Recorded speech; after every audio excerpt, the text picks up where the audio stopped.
ಎಲ್ಲರಿಗೂ ನಮಸ್ಕಾರ ಸ್ನೇಹಿತರೆ. 2026 ಮಾರ್ಚ್ 19ರಂದು ಶಕ್ತಿಶಾಲಿ ಯುಗಾದಿ ಅಮಾವಾಸ್ಯೆ ಬಂದಿದೆ. ಹಿಂದೂ ಪಂಚಾಂಗದ ಪ್ರಕಾರ ಅಮಾವಾಸ್ಯೆ ಹಾಗೂ ಹುಣ್ಣಿಮೆ 15 ದಿನಕ್ಕೊಮ್ಮೆ ಬರುತ್ತದೆ. ಅಂತೆಯೇ ಹಬ್ಬ ಹರಿದಿನಗಳನ್ನು ಹುಣ್ಣಿಮೆಯ ಸಮಯದಲ್ಲಿ ಆಚರಿಸಲಾಗುತ್ತದೆ. ಜ್ಯೋತಿಷ ಶಾಸ್ತ್ರದ ಪ್ರಕಾರ ಅಮಾವಾಸ್ಯೆಯ ಸಮಯದಲ್ಲಿ ಎಲ್ಲೆಡೆಯೂ ಕತ್ತಲೆ ಕವಿದಿರುತ್ತದೆ.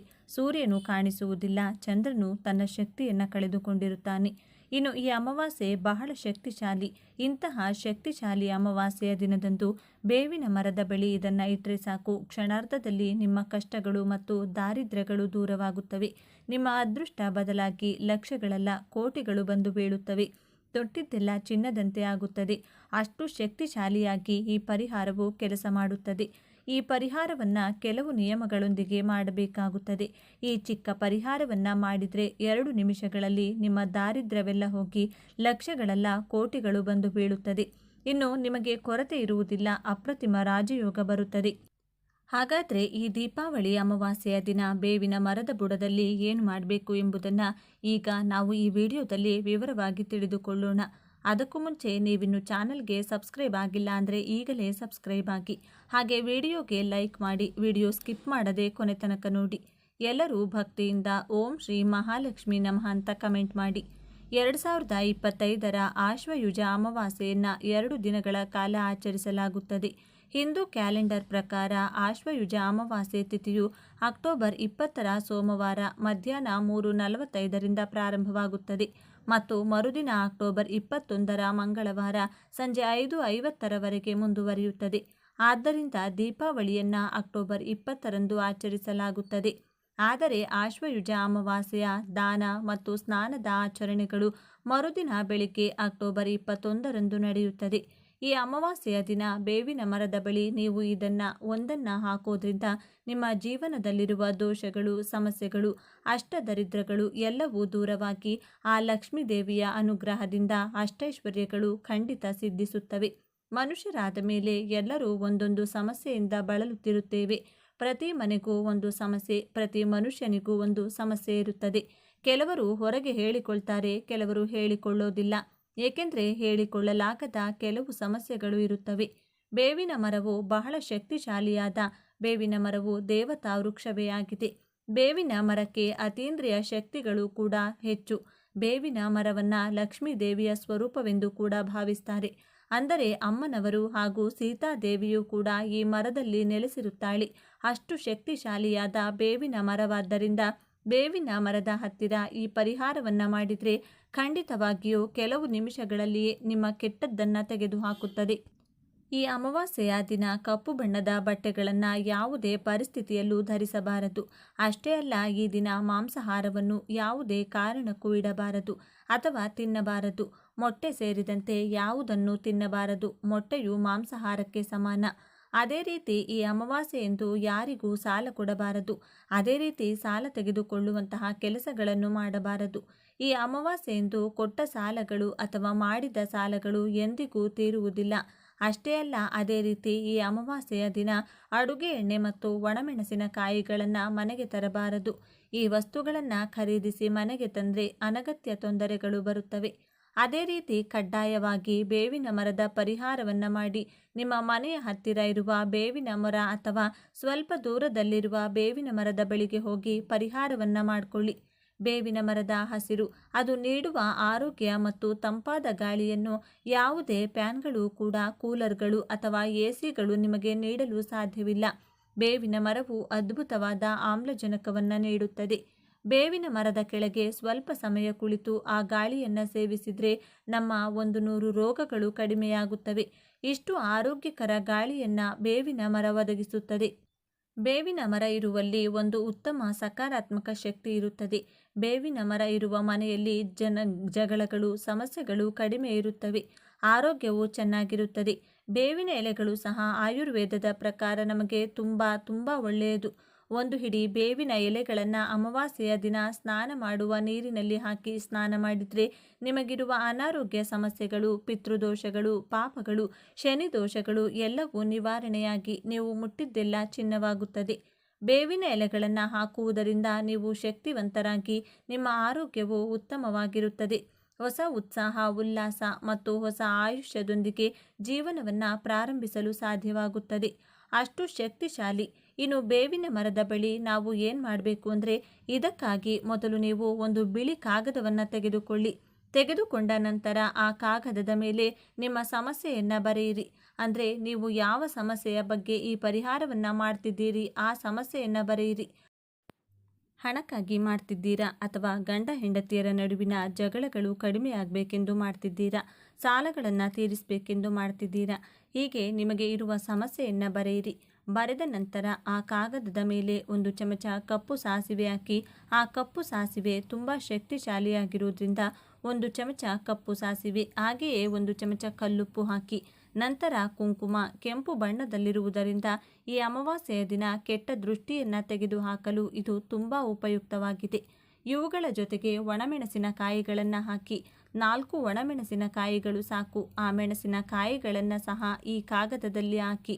ನಮ್ಮ ಪೂರ್ವಿಕರು ಮೊದಲು ಉಪ್ಪು, ಒಣಮೆಣಸಿನಕಾಯಿಗಳಿಂದ ದೃಷ್ಟಿ ತೆಗೆಯುತ್ತಿದ್ದರು. ಮಕ್ಕಳಿಗೆ ಜ್ವರ ಇತ್ಯಾದಿ ಬಂದಾಗ ದೃಷ್ಟಿ ತೆಗೆಯುತ್ತಿದ್ದರು. ದೃಷ್ಟಿ ತೆಗೆದರೆ ಆ ಜ್ವರಗಳು ತಕ್ಷಣ ಕಡಿಮೆಯಾಗುತ್ತಿದ್ದವು.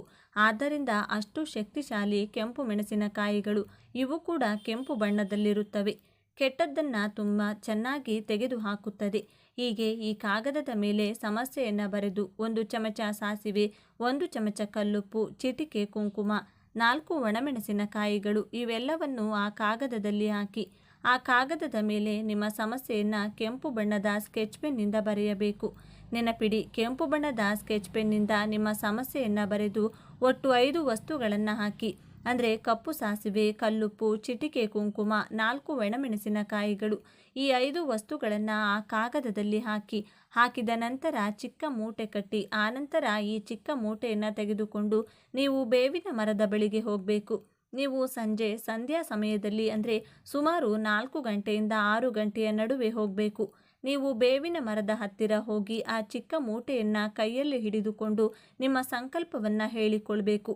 ನಿಮಗೆ ಇರುವಂತಹ ಕೆಟ್ಟದ್ದು ಹೋಗಬೇಕು, ಬಾಧೆಗಳು ದೂರವಾಗಬೇಕು ಎಂದು ಹೇಳಿ, ಬೇವಿನ ಮರವು ಅಮ್ಮನವರ ಸ್ವರೂಪವಾಗಿರುವುದರಿಂದ ಆ ತಾಯಿಗೆ ಹೇಳಿಕೊಂಡು ಮರದ ಸುತ್ತಲೂ ಬಲದಿಂದ ಎಡಕ್ಕೆ 3 ಬಾರಿ, ಎಡದಿಂದ ಬಲಕ್ಕೆ 3 ಬಾರಿ ಆ ಚಿಕ್ಕ ಮೂಟೆಯನ್ನು ನಿಮ್ಮ ತಲೆಯ ಸುತ್ತ ತಿರುಗಿಸಿಕೊಂಡು ಆ ಬೇವಿನ ಮರದ ಹತ್ತಿರ ಆ ಚಿಕ್ಕ ಮೂಟೆಯನ್ನು ಹಾಕಿ ಹಿಂದಿರುಗಿ ನೋಡದೆ ನೀವು ಮನೆಗೆ ಹೋಗಬೇಕು. ಸಂಜೆ 4 ಗಂಟೆ ಸಮಯದಿಂದ 6 ಗಂಟೆ ಸಮಯದವರೆಗೆ ಈ ಪರಿಹಾರವನ್ನು ಮಾಡಿಕೊಳ್ಳಿ. ನಿಮಗೆ ಉತ್ತಮ ಫಲಿತಾಂಶ ಸಿಗುತ್ತದೆ. ನೆನಪಿನಲ್ಲಿಡಿ, ಅಮಾವಾಸ್ಯೆಯ ದಿನ ಸಂಜೆ 4 ಗಂಟೆಗೆ ಈ ಪರಿಹಾರವನ್ನು ಮಾಡಿ. ಮನೆಯಲ್ಲಿರುವ ಬೇವಿನ ಮರದ ಬಳಿ ಈ ಪರಿಹಾರವನ್ನು ಮಾಡಬಾರ್ದು. ಹೊರಗಿರುವ ಮರದ ಬಳಿ ಮಾತ್ರ ಪರಿಹಾರಗಳನ್ನು ಮಾಡಬೇಕು. ಅದೇ ರೀತಿ ದೇವಸ್ಥಾನದ ಒಳಗಿರುವ ಮರದ ಬಳಿಯೂ ಈ ಪರಿಹಾರವನ್ನು ಮಾಡಬಾರ್ದು. ದೇವಸ್ಥಾನದ ಹೊರಗೆ ಇರಬೇಕು, ರಸ್ತೆಯ ಬದಿಯಲ್ಲಿರಬೇಕು, ಮನೆಯ ಹೊರಗೆ ಇರಬೇಕು. ಆ ಮರದ ಬಳಿ ಈ ಪರಿಹಾರವನ್ನು ಮಾಡಬೇಕು. ಈ ಚಿಕ್ಕ ಮೂಟೆಯನ್ನು ಮರದ ಬಳಿ ಹಾಕುವ ಮೊದಲು ಬೇವಿನ ಮರವನ್ನು ಸ್ಪರ್ಶಿಸಿ ನಮಸ್ಕರಿಸಿ. ನಿಮಗೆ ಸಾಧ್ಯವಾದರೆ ಆ ಬೇವಿನ ಮರಕ್ಕೆ 1 ಚೊಂಬು ನೀರು ಹಾಕಿ ಆ ಬೇವಿನ ಮರದ ಸುತ್ತ ಪ್ರದಕ್ಷಿಣೆಗಳನ್ನು ಮಾಡಿ. ಆ ನಂತರ ಚೆನ್ನಾಗಿ ನಿಮ್ಮ ಸಂಕಲ್ಪ ಹೇಳಿಕೊಂಡು ಈ ಚಿಕ್ಕ ಮೂಟೆಯನ್ನು ನಿಮ್ಮ ತಲೆಯ ಸುತ್ತ ಬಲದಿಂದ ಎಡಕ್ಕೆ 3 ಬಾರಿ, ಎಡದಿಂದ ಬಲಕ್ಕೆ 3 ಬಾರಿ ತಿರುಗಿಸಿ ಆ ಬೇವಿನ ಮರದ ಬುಡದಲ್ಲಿ ಹಾಕಿ ಹಿಂದಿರುಗಿ ನೋಡದೆ ಮನೆಗೆ ಹೋಗಿ. ಇದರಲ್ಲಿ ಹಾಕಿರುವ ಪ್ರತಿಯೊಂದು ಕೂಡ ಬಹಳ ಶಕ್ತಿಶಾಲಿಯಾಗಿದೆ. ಸಾಸಿವೆ ದೃಷ್ಟಿ ತೆಗೆದುಹಾಕುತ್ತದೆ, ಕಪ್ಪು ಬಣ್ಣದಲ್ಲಿರುತ್ತದೆ. ಕಪ್ಪು ಕೂಡ ಕೆಟ್ಟದ್ದನ್ನು ತೆಗೆದುಹಾಕುತ್ತದೆ. ಬಹಳ ಶಕ್ತಿಶಾಲಿ ಸಾಸಿವೆ ನಮಗೆ ಚಿಕ್ಕದಾಗಿರುತ್ತದೆ. ಅದೇ ರೀತಿ ಕಲ್ಲುಪ್ಪು ಕೂಡ ದೃಷ್ಟಿ ತೆಗೆಯಲು ಮತ್ತು ದೋಷವನ್ನು ನಿವಾರಿಸಲು ಬಹಳ ಉಪಯುಕ್ತವಾಗಿದೆ. ಸಾಲದ ಸಮಸ್ಯೆಗಳನ್ನು, ಆರ್ಥಿಕ ಸಮಸ್ಯೆಗಳನ್ನು ನಿವಾರಿಸುತ್ತದೆ. ಕುಂಕುಮ ಮಂಗಳಕರವಾದದ್ದು, ಶುಭಕರವಾದದ್ದು. ಇನ್ನು ಅನೇಕ ಮೆಣಸಿನಕಾಯಿಗಳು ಬಹಳ ಖಾರವನ್ನು ಹೊಂದಿರುತ್ತವೆ. ಅದೇ ರೀತಿ ನಮಗಿರುವ ಇಂತಹ ಕಠಿಣ ಸಮಸ್ಯೆಯನ್ನು, ಖಾರವಾದ ಸಮಸ್ಯೆಯನ್ನಾದರೂ ಒಣಮೆಣಸಿನಕಾಯಿಗಳು ಕ್ಷಣಗಳಲ್ಲಿ ನಿವಾರಿಸುತ್ತದೆ. ಆದ್ದರಿಂದ ಇವುಗಳನ್ನು ಕಟ್ಟಿ ಹಾಗೆ ದೃಷ್ಟಿ ತೆಗೆದು ಬೇವಿನ ಮರದ ಬಳಿ ಹಾಕಿ. ಮನೆಗೆ ಪ್ರವೇಶಿಸುವಾಗ ಮರೆಯದೆ ಕಾಲು ಕೈಗಳನ್ನು ಸ್ವಚ್ಛವಾಗಿ ತೊಳೆದುಕೊಂಡು ಹೋಗಿ. ಇನ್ನು ಸಾಧ್ಯವಾದರೆ ಸ್ನಾನ ಮಾಡಿ. ಹೀಗೆ ಮಾಡಿ ನೋಡಿ. ನೀವು ಮನೆಗೆ ಹೋಗುವಷ್ಟರಲ್ಲಿ ನಿಮ್ಮ ಒಂದು ಉತ್ತಮ ಸಕಾರಾತ್ಮಕ ಮನಸ್ಥಿತಿ ಬರುತ್ತದೆ. ನಿಮ್ಮ ಮನಸ್ಸು ಸಂಪೂರ್ಣವಾಗಿ ವಿಶ್ರಾಂತಿ ಪಡೆಯುತ್ತದೆ. ನಿಮಗೆ ಹಣಕಾಸಿನ ವಿಷಯದಲ್ಲಿ ಹಣ ಕೈಗೆ ಸಿಗುವುದು ಮತ್ತು ತುಂಬ ಶಾಂತವಾಗಿರುವುದನ್ನು ನೋಡಿ ನೀವೇ ಆಶ್ಚರ್ಯಪಡುತ್ತೀರಾ. ಹಣಕಾಸಿನ ಸಮಸ್ಯೆಗಳು ದೂರವಾಗುವುದು, ಮನೆ ಅನುಕೂಲಕರವಾಗಿ ಬದಲಾಗುವುದು. ಕೆಟ್ಟ ದೃಷ್ಟಿ ದೂರವಾಗುವುದು. ಈ ಪರಿಹಾರವು ಬಹಳ ಶಕ್ತಿಶಾಲಿ, ನಿಮ್ಮ ಹಣೆ ಬರಹವನ್ನೇ ಬದಲಾಯಿಸುತ್ತದೆ. ಈ ಅಮಾವಾಸ್ಯೆ ಬಹಳ ಶಕ್ತಿಶಾಲಿಯಾಗಿರೋದ್ರಿಂದ ಖಂಡಿತವಾಗಿಯೂ ಇದನ್ನು ಮಾಡಿಕೊಳ್ಳಿ. ಈ ಪರಿಹಾರವು ಅದ್ಭುತವಾಗಿ ಕೆಲಸ ಮಾಡುತ್ತದೆ. ಇದನ್ನು ಮಹಿಳೆಯರು ಮಾಡಬಹುದು, ಪುರುಷರು ಮಾಡಬಹುದು, ಯಾವುದೇ ತೊಂದರೆ ಇಲ್ಲ. ಚೆನ್ನಾಗಿ ಹೀಗೆ ಮಾಡಿಕೊಂಡು ನಿಮಗಿರುವ ಪ್ರತಿಯೊಂದು ಸಮಸ್ಯೆಯಿಂದಲೂ ಹೊರಬನ್ನಿ. ಹೀಗೆ ಮಾಡುತ್ತಿದ್ದೇವೆಂದು ಯಾರಿಗೂ ಕೂಡ ಹೇಳಬಾರದು. ಹೇಳಿದರೆ ನಮ್ಮ ಮಾತಿನ ರೂಪದಲ್ಲಿ ಅದಕ್ಕಿರುವ ಶಕ್ತಿ ಎಲ್ಲವೂ ಹೊರಟು ಹೋಗುತ್ತದೆ. ಆದ್ದರಿಂದ ಇದನ್ನು ರಹಸ್ಯವಾಗಿ ಮಾಡಬೇಕಾದ ಪರಿಹಾರ ಇದು. ಆದ್ದರಿಂದ ನೀವು ಕೂಡ ಈ ಶಕ್ತಿಶಾಲಿ ಅಮಾವಾಸ್ಯೆಯ ದಿನದಂದು ಬೇವಿನ ಮರದ ಬಳಿ ನೀಡಿದ ಸುಲಭ ಪರಿಹಾರವನ್ನು ಮಾಡಿ ನಿಮ್ಮ ಕಷ್ಟಗಳನ್ನು, ದಾರಿದ್ರ್ಯವನ್ನು ನಿವಾರಿಸಿಕೊಂಡು ಆನಂದವಾಗಿ ಬದುಕಿ. ಓಕೆ ಸ್ನೇಹಿತರೆ, ಈ ಮಾಹಿತಿ ನಿಮಗೆ ಇಷ್ಟವಾದರೆ ಈ ವಿಡಿಯೋನ ಪ್ರತಿಯೊಬ್ಬರಿಗೂ ಕೂಡ ಶೇರ್ ಮಾಡಿ. ನಮ್ಮ ಚಾನಲ್ಗೆ ಸಬ್ಸ್ಕ್ರೈಬ್ ಆಗಿ. ಎಲ್ಲರೂ ಭಕ್ತಿಯಿಂದ ಓಂ ಶ್ರೀ ಶನೇಶ್ವರ ನಮಃ ಅಂತ ಕಮೆಂಟ್ ಮಾಡಿ. 2026 ಮಾರ್ಚ್ 19ರಂದು ಶಕ್ತಿಶಾಲಿ ಯುಗಾದಿ ಅಮಾವಾಸ್ಯೆ ಬಂದಿದೆ. ಜ್ಯೋತಿಷ್ಯ ಶಾಸ್ತ್ರದ ಪ್ರಕಾರ ಈ ದಿನ ಕೆಟ್ಟ ಮತ್ತು ನಕಾರಾತ್ಮಕ ಶಕ್ತಿಯ ಪ್ರಭಾವ ಹೆಚ್ಚಾಗಿರುವುದೆಂದು ಹೇಳಲಾಗುತ್ತದೆ. ಹಾಗಾಗಿ ರಾತ್ರಿ ಜನರು ಬೇರೆಯವರಿಗೆ ನಷ್ಟ ಉಂಟು ಮಾಡುವುದಕ್ಕಾಗಿ ತಂತ್ರ ಮಂತ್ರಗಳನ್ನು ಪ್ರಯೋಗಿಸುತ್ತಾರೆ. ಈ ದಿನ 5 ರಾಶಿಗೆ ಸೇರಿದ ಜನರು ಬಹಳ ಎಚ್ಚರಿಕೆಯಿಂದ ಇರಬೇಕು. ಇಲ್ಲದಿದ್ದರೆ ಮೋಸವನ್ನು ಹೊಂದಬೇಕಾದ ಪರಿಸ್ಥಿತಿ ಎದುರಾಗಬಹುದು.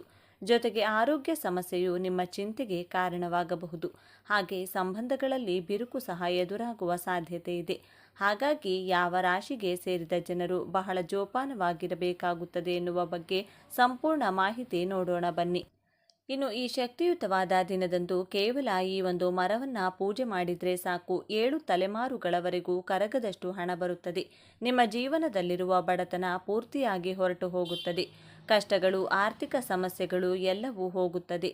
1 ವರ್ಷದವರೆಗೂ ಹಣಕ್ಕೆ ಯಾವ ಲೋಪವೂ ಇರುವುದಿಲ್ಲ. ಲಕ್ಷ್ಮೀದೇವಿಯ ಅನುಗ್ರಹ ಸಿಗುತ್ತದೆ ಎಂದು ನಮ್ಮ ಪೂರ್ವಿಕರು ಹೇಳಿದ್ದಾರೆ. ಹಾಗಾದರೆ ಯಾವ ಮರವನ್ನು ಪೂಜೆ ಮಾಡಬೇಕು ಅಂತ ಈ ವಿಡಿಯೋದಲ್ಲಿ ನಾವು ತಿಳಿದುಕೊಳ್ಳೋಣ. ಆದರೆ ಅದಕ್ಕೂ ಮುಂಚೆ ನೀವಿನ್ನೂ ನಮ್ಮ ಚಾನಲ್ನ ಸಬ್ಸ್ಕ್ರೈಬ್ ಮಾಡ್ಕೊಂಡಿಲ್ಲ ಅಂದರೆ ಖಂಡಿತ ಈಗಲೇ ಸಬ್ಸ್ಕ್ರೈಬ್ ಮಾಡ್ಕೊಳ್ಳಿ.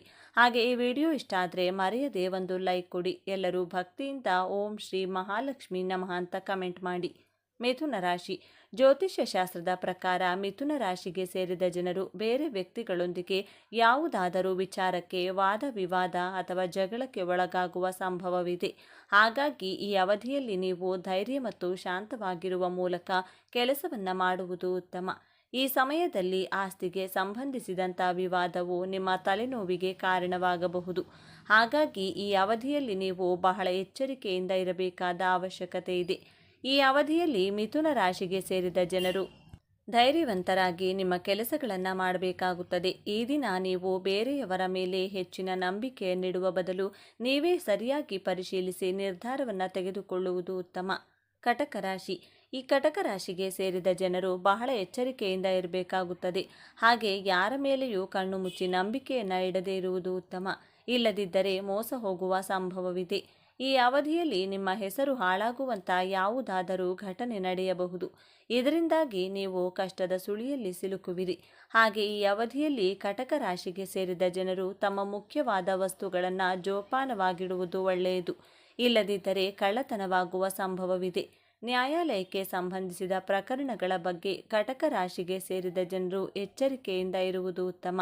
ಏಕೆಂದರೆ ಈ ಅವಧಿಯಲ್ಲಿ ನಿಮ್ಮ ವಿರೋಧಿಗಳು ನಿಮ್ಮ ವಿರುದ್ಧ ಷಡ್ಯಂತ್ರವನ್ನು ರೂಪಿಸಬಹುದು. ಇದರಿಂದ ನಷ್ಟ ಉಂಟಾಗಬಹುದು. ಕನ್ಯಾ ರಾಶಿ. ಈ ಕನ್ಯಾ ರಾಶಿಗೆ ಸೇರಿದ ಜನರು ತಮ್ಮ ಕೆಲಸಗಳ ಬಗ್ಗೆ ಹೆಚ್ಚು ಕಾಳಜಿಯನ್ನು ವಹಿಸಬೇಕಾಗುತ್ತದೆ. ಏಕೆಂದರೆ ನಿಮ್ಮ ಕೆಲಸದಲ್ಲಿ ಅಡೆತಡೆ ಉಂಟಾಗುವ ಸಂಭವವಿದೆ. ಇದು ನಿಮ್ಮ ಕೆಲಸವನ್ನು ಹಾಳು ಮಾಡುವ ಸಾಧ್ಯತೆ ಇದೆ. ಹಾಗಾಗಿ ಬಹಳ ಎಚ್ಚರಿಕೆಯಿಂದ ಇರುವುದು ಉತ್ತಮ. ಈ ದಿನ ನೀವು ಯಾವುದೇ ಮಾತು ಅಥವಾ ಕೆಲಸವನ್ನು ಗಂಭೀರವಾಗಿ ತೆಗೆದುಕೊಳ್ಳದಿದ್ದರೆ ಸಾಕಷ್ಟು ಸಮಸ್ಯೆಗಳು ಎದುರಾಗಬಹುದು. ಹಾಗೆ ಅವಸರದಲ್ಲಿ ಯಾವುದೇ ನಿರ್ಧಾರವನ್ನು ತೆಗೆದುಕೊಂಡರೆ ಸಮಸ್ಯೆ ಎದುರಾಗಬಹುದು. ಹಾಗೆ ಕೆಲಸಕ್ಕೆ ಸಂಬಂಧಿಸಿದಂತೆ ನಿಮಗೆ ಉನ್ನತ ಪದವಿ, ಪ್ರತಿಷ್ಠೆ ದೊರಕದೇ ಇರಬಹುದು. ನಿಮ್ಮ ಒತ್ತಡಕ್ಕೆ ಕಾರಣವಾಗಬಹುದು. ಈ ದಿನ ನಿಮಗೆ ವಿವಾಹಕ್ಕಾಗಿ ಉತ್ತಮ ಪ್ರಸ್ತಾಪ ದೊರಕಬಹುದು. ಆದರೆ ಕನ್ಯಾ ರಾಶಿಗೆ ಸೇರಿದ ಜನರು ಸರಿಯಾಗಿ ಯೋಚಿಸಿ ಎಚ್ಚರಿಕೆಯಿಂದ ನಿರ್ಧಾರವನ್ನು ತೆಗೆದುಕೊಳ್ಳುವುದು ಉತ್ತಮ. ಇಲ್ಲದಿದ್ದರೆ ಮೋಸ ಉಂಟಾಗುವ ಸಂಭವವಿದೆ. ವೃಶ್ಚಿಕ ರಾಶಿ. ವೃಶ್ಚಿಕ ರಾಶಿಗೆ ಸೇರಿದ ಜನರು ಸಾಕಷ್ಟು ಸವಾಲುಗಳನ್ನು ಎದುರಿಸಬೇಕಾಗಿ ಬರಬಹುದು. ಈ ಅವಧಿಯಲ್ಲಿ ನೀವು ಬೇರೆಯವರಿಗೆ ಅವಮಾನ ಮಾಡದೇ ಇರುವುದು ಉತ್ತಮ. ಇಲ್ಲದಿದ್ದರೆ ನಿಮ್ಮ ಕೆಲಸ ಹಾಳಾಗುವ ಸಾಧ್ಯತೆ ಇದೆ. ಪರಿಸ್ಥಿತಿ ಹದಗೆಡಬಹುದು. ಈ ದಿನ ಮನೆಯಲ್ಲಿ ಜಗಳದ ಸ್ಥಿತಿ ಉಂಟಾಗಬಹುದು. ಇದರಿಂದಾಗಿ ನೀವು ಸಾಕಷ್ಟು ಒತ್ತಡಕ್ಕೆ ಒಳಗಾಗುವಿರಿ. ಜೊತೆಗೆ ನಿಮ್ಮ ಮಾನಸಿಕ ಶಾಂತಿಯು ಹದಗೆಡಬಹುದು. ಈ ದಿನ ವೃಶ್ಚಿಕ ರಾಶಿಗೆ ಸೇರಿದ ಜನರು ಯಾವುದೇ ಕೆಲಸವನ್ನ ಮಾಡಿದರೂ ಅದು ಅಪೂರ್ಣಗೊಳ್ಳುವುದು ಅಥವಾ ನಿಮ್ಮ ಕಠಿಣ ಪರಿಶ್ರಮಕ್ಕೆ ತಕ್ಕಂತೆ ಪ್ರತಿಫಲ ದೊರಕದೇ ಇರಬಹುದು. ಮಕರ ರಾಶಿಗೆ ಸೇರಿದ ಜನರು ಮಾನಸಿಕವಾಗಿ ಸಾಕಷ್ಟು ಏರಿಳಿತವನ್ನು ಹೊಂದಬಹುದು. ನಿಮ್ಮ ಮನಸ್ಸಿನಲ್ಲಿ ಒತ್ತಡ ಹೆಚ್ಚಾಗಬಹುದು. ಹಾಗೆ ನೀವಂದುಕೊಂಡಂತಹ ಕೆಲಸ ಮಾಡಲು ಅಸಾಧ್ಯವಾಗಬಹುದು. ಹಾಗೆ ನಿಮಗೆ ಹೆಚ್ಚಿನ ಸವಾಲು ಅಥವಾ ಕಷ್ಟಗಳು ಎದುರಾಗುವ ಸಂಭವವಿದೆ. ಆದ್ದರಿಂದ ಈ ದಿನ ನೀವು ನಿಮ್ಮ ಕೆಲಸಗಳ ಬಗ್ಗೆ ಹೆಚ್ಚಿನ ಗಮನ ನೀಡಿ ಮತ್ತು ನಿಮ್ಮ ಮೇಲೆ ಹೆಚ್ಚಿನ ನಂಬಿಕೆ ಇಡುವುದು ಉತ್ತಮ. ಜೊತೆಗೆ ಯಾವುದೇ ವಿಚಾರದ ಬಗ್ಗೆ ಹೆಚ್ಚು ಯೋಚನೆಯನ್ನು ಮಾಡದೇ ಇರುವುದು ಒಳ್ಳೆಯದು. ನಾವು ಅಂದುಕೊಂಡಂತೆ ಎಲ್ಲ ವಿಚಾರಗಳು ಯಾವಾಗಲೂ ನಡೆಯುವುದಿಲ್ಲ ಎಂಬುದನ್ನು ಅರ್ಥ ಮಾಡಿಕೊಳ್ಳಬೇಕು. ಹಾಗಾಗಿ ಹೆಚ್ಚು ಯೋಚನೆಗಳನ್ನು ಮಾಡುವ ಮೊದಲು ನಿಮ್ಮ ಮುಖ್ಯವಾದ ಕೆಲಸಗಳ ಬಗ್ಗೆ ಗಮನ ನೀಡುವುದು ಒಳ್ಳೆಯದು. ಮನಸ್ಸನ್ನು ಏಕಾಗ್ರತೆಯೊಂದಿಗೆ ಮತ್ತು ಶಾಂತಿಯುತವಾಗಿರಿಸಲು ಯೋಗ, ಧ್ಯಾನ, ಪ್ರಾಣಾಯಾಮವನ್ನು ಮಾಡುವುದು ಉತ್ತಮ. ಇನ್ನು ಇವತ್ತು ಪ್ರತ್ಯೇಕವಾಗಿ ಆಲದ ಮರಕ್ಕೆ ಪೂಜೆ ಮಾಡಲಾಗುತ್ತದೆ. ತುಂಬ ಜನ ಕನ್ಫ್ಯೂಸ್ ಮಾಡಿಕೊಂಡು ಅರಳಿ ಮರಕ್ಕೆ ಪೂಜೆ ಮಾಡ್ತಾರೆ. ಆದರೆ ಇವತ್ತು ಅರಳಿ ಮರ ಅಲ್ಲ, ಆಲದ ಮರಕ್ಕೆ ಪೂಜೆ ಮಾಡಬೇಕು. ಆಲದ ಮರದ ಸುತ್ತ 5 ಸಲ ದಾರದಿಂದ ಸುತ್ತಿ ಸ್ವಲ್ಪ ಹಾಲನ್ನು ಆಲದ ಮರಕ್ಕೆ ಸಮರ್ಪಿಸಬೇಕು. ಇದನ್ನೇ ವಟಸಾವಿತ್ರಿ ವ್ರತ ಅಂತ ಕರೀತಾರೆ. ಒಂದು ಆಲದ ಮರ ಇದ್ದರೆ ಅದರ ಪಕ್ಕದಲ್ಲಿ ಆಲದ ಮರಗಳು ವಿಸ್ತರಿಸುತ್ತಾ ಹೋಗುತ್ತವೆ. ಯಾರು ಆಲದ ಮರಕ್ಕೆ ಪೂಜೆ ಮಾಡ್ತಾರೋ ಅವರಿಗೆ ಸೌಭಾಗ್ಯ, ಸಂತಾನ ಪ್ರಾಪ್ತಿಯಾಗುವುದರ ಜೊತೆಗೆ ಅವರ ವಂಶ ಕೂಡ ಆಲದ ಮರ ಯಾವ ರೀತಿ ವಿಸ್ತರಿಸುತ್ತದೋ ಆ ರೀತಿ ಬೆಳೆಯುತ್ತದೆ ಅಂತ ನಂಬಲಾಗುತ್ತದೆ. ಆಲದ ಮರದಲ್ಲಿ ತ್ರಿಮೂರ್ತಿಗಳು ವಾಸವಿರುತ್ತಾರೆ. ವಟಸಾವಿತ್ರಿ ವ್ರತ ಆಚರಿಸಿ. ಸತಿ ಸಾವಿತ್ರಿ ಆಕೆಯ ಗಂಡನ ಪ್ರಾಣವನ್ನ ಇದೇ ಆಲದ ಮರದ ಕೆಳಗೆ ಕಾಪಾಡಿಕೊಂಡಿತು. ಹಾಗಾಗಿ ಅವಿವಾಹಿತ ಹೆಣ್ಣು ಮಕ್ಕಳು ಒಳ್ಳೆಯ ಗಂಡನಿಗಾಗಿ, ವಿವಾಹಿತ ಹೆಣ್ಣು ಮಕ್ಕಳು ಪುರುಷನಿಗೆ ಒಳ್ಳೆಯ ಬುದ್ಧಿ, ಐಶ್ವರ್ಯ ಹಾಗೂ ಆಯಸ್ಸು ಹೆಚ್ಚು ಮಾಡಿಕೊಳ್ಳುವುದಕ್ಕಾಗಿ, ಸಂತಾನ ಇಲ್ಲದವರು ಸಂತಾನ ಪಡೆಯುವುದಕ್ಕಾಗಿ, ಅವರ ವಂಶ ವೃಕ್ಷವನ್ನು ಬೆಳೆಸಿಕೊಳ್ಳುವುದಕ್ಕಾಗಿ ಈ ವ್ರತವನ್ನು ಮಾಡುತ್ತಾರೆ. ಹಾಗಾಗಿ ತಪ್ಪದೆ ಎಲ್ಲರೂ ಕೂಡ ಆಲದ ಮರಕ್ಕೆ ಪೂಜೆ ಮಾಡೋಕೆ ಟ್ರೈ ಮಾಡಿ. ಇನ್ನು ವಟಸಾವಿತ್ರಿ ವ್ರತ ಯಾವ ರೀತಿ ಮಾಡಬೇಕು ಅಂದರೆ, ಮೊದಲು ಆಲದ ಮರದ ಹತ್ತಿರ ಹೋಗಿ ನಮಸ್ಕಾರ ಮಾಡಿಕೊಂಡು ಮರಕ್ಕೆ ಸ್ವಲ್ಪ ನೀರು ಹಾಕಬೇಕು. ನಂತರ ಆಲದ ಮರಕ್ಕೆ ಸ್ವಲ್ಪ ಅರಿಶಿನ, ಕುಂಕುಮ ಹಚ್ಚಬೇಕು. ಬಳಿಕ ಒಂದು ಅರಿಶಿನ ಹಾಗೂ ಒಂದು ಕೆಂಪು ದಾರವನ್ನು ಆಲದ ಮರಕ್ಕೆ 5 ಸಲ ಸುತ್ತಬೇಕು. ನೀವು ಅಂಗಡಿಯಲ್ಲಿ ದಾರ ತಗೊಳ್ಳೋ ಬದಲು ಮನೆಯಲ್ಲೇ ಬೇಕಿದ್ರೆ ಒಂದು ಬಿಳಿ ದಾರ ತಗೊಂಡು ಅರಿಶಿನ ಹಾಗೂ ಕುಂಕುಮ ಹಚ್ಚಿ 2 ದಾರಗಳನ್ನು ರೆಡಿ ಮಾಡಿಕೊಳ್ಳಿ. 2 ದಾರಗಳನ್ನು ಒಟ್ಟಿಗೆ ಸೇರಿಸಿ ಮರಕ್ಕೆ ಪ್ರದಕ್ಷಿಣೆ ಮಾಡ್ತಾ 5 ಸಲ ದಾರವನ್ನು ಸುತ್ತಿ, ಅಂದರೆ 5 ಸಲ ಪ್ರದಕ್ಷಿಣೆ ಕೂಡ ಮಾಡಿದಂತಾಯಿತು. ಪ್ರದಕ್ಷಿಣೆ ಮಾಡುವಷ್ಟು ಸಮಯ ಕೂಡ ಓಂ ವಟಸಾವಿತ್ರೇ ನಮಃ ಅಂತ ಹೇಳಿ ದಾರ ಸುತ್ತಿ ನಮಸ್ಕಾರ ಮಾಡಿಕೊಳ್ಳಿ.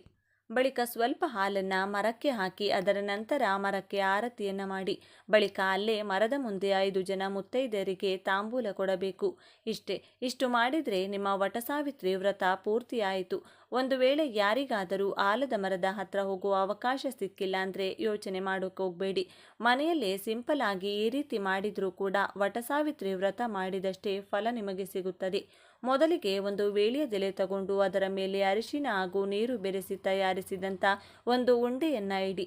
ಆ ಅರಿಶಿನ ಉಂಡೆಯನ್ನು ತ್ರಿದೇವತೆಗಳು ಮತ್ತು ಆಲದ ಮರದ ಸ್ವರೂಪ ಅಂದರೆ ತ್ರಿಮೂರ್ತಿಗಳ ಸ್ವರೂಪದಂತೆ ಊಹಿಸಿಕೊಂಡು ಅದನ್ನು ನಿಮ್ಮ ದೇವರ ಮನೆಯಲ್ಲಿಟ್ಟು ಓಂ ವಟಸಾವಿತ್ರೇ ನಮಃ ಎಂಬ ಮಂತ್ರವನ್ನು 21 ಸಲ ಹೇಳ್ತಾ ಒಂದೊಂದು ಸಲ ಹೇಳಿದಾಗಲೂ ಅದರ ಮೇಲೆ ಅಕ್ಷತೆ ಕಾಳುಗಳನ್ನು ಸಮರ್ಪಿಸುತ್ತಾ ಇರಿ. ಕೊನೆಯಲ್ಲಿ ಆ ಅರಿಶಿನ ಉಂಡೆಗೆ ಆರತಿ ಕೊಡಿ. ನಿಮಗೆ ಸಾಧ್ಯ ಆದರೆ ಆಲದ ಮರದ ಹತ್ರ ಹೋಗಿ ಪೂಜೆಯನ್ನು ಮಾಡಿಕೊಳ್ಳಿ. ಸಾಧ್ಯ ಆಗಿಲ್ಲ ಅನ್ನೋರು ಈ ರೀತಿ ಮನೆಯಲ್ಲೇ ಮಾಡಿಕೊಳ್ಳಿ. ಇನ್ನು ಈ ದಿನ ಮಾಡಬೇಕಾದ ಮತ್ತೊಂದು ಕೆಲಸ ಅಂದರೆ ಬೆಳಿಗ್ಗೆ ಅಥವಾ ಸಂಜೆಯ ಸಮಯದಲ್ಲಿ ಈ ದಿನ ಮನೆಯಲ್ಲಿ ಧೂಪವನ್ನು ಹಾಕಬೇಕು. ನೀವು ಹಾಕುವಂತಹ ಧೂಪಕ್ಕೆ ಬಿಳಿ ಸಾಸಿವೆಯನ್ನು ಬಳಸಬೇಕು. ಬಿಳಿ ಸಾಸಿವೆಗೆ ಭಯಂಕರವಾದಂತಹ ನಕಾರಾತ್ಮಕ ಶಕ್ತಿಗಳನ್ನು ಮನೆಯಿಂದ ಹೊರಹಾಕುವಂಥ ಶಕ್ತಿ ಇರುತ್ತದೆ. ಆದ್ದರಿಂದ ಈ ರೀತಿ ಬಿಳಿ ಸಾಸಿವೆಯನ್ನು ಬಳಸಿ ಧೂಪ ಹಾಕಿದರೆ ತುಂಬ ಒಳ್ಳೆಯದು. ಹಾಗೆಯೇ ನಿಮ್ಮ ಕೈನಲ್ಲಿ ಬಿಳಿ ಸಾಸಿವೆಯನ್ನು ಹಿಡಿದುಕೊಂಡು ನಿಮ್ಮ ಮನೆಯ ಹೊಸ್ತಿಲಿನ ಮುಂಭಾಗದಲ್ಲಿ ಮತ್ತಷ್ಟು ಸಾಧ್ಯವಾಗುತ್ತದೆ. ಅಂದರೆ ಮನೆಯ ಸುತ್ತಲೂ ಚೆಲ್ಲಬೇಕು. ಬಿಳಿ ಸಾಸಿವೆಯನ್ನ ಮನೆಯ ಬಾಗಿಲಿನ ಮುಂದೆ ಚೆಲ್ಲಬೇಕಾದ್ರೆ ಸುದರ್ಶನ ಮಂತ್ರವನ್ನ ಪಠಿಸಿ.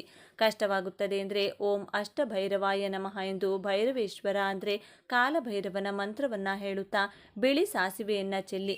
ಹೀಗೆ ಮಾಡಿದ್ರೂ ಶತ್ರುಬಾಧೆ, ಮಾಟಮಂತ್ರ, ಆರೋಗ್ಯ ಸಮಸ್ಯೆ, ಹಣಕಾಸಿನ ಸಮಸ್ಯೆಗಳೆಲ್ಲ ನಿಮ್ಮ ಮನೆಯಿಂದ ದೂರ ಆಗ್ತಾ ಹೋಗುತ್ತೆ. ಹಾಗೆಯೇ ಮಹಾಲಕ್ಷ್ಮೀ ದೇವಿಯ ಅನುಗ್ರಹಕ್ಕಾಗಿ ಈ ಅಮಾವಾಸ್ಯೆಯ ದಿನದಂದು ದೇವರ ಕೋಣೆಯಲ್ಲಿ 2 ವಿಶೇಷ ದೀಪಗಳನ್ನು ಬೆಳಗಿಸಬೇಕು.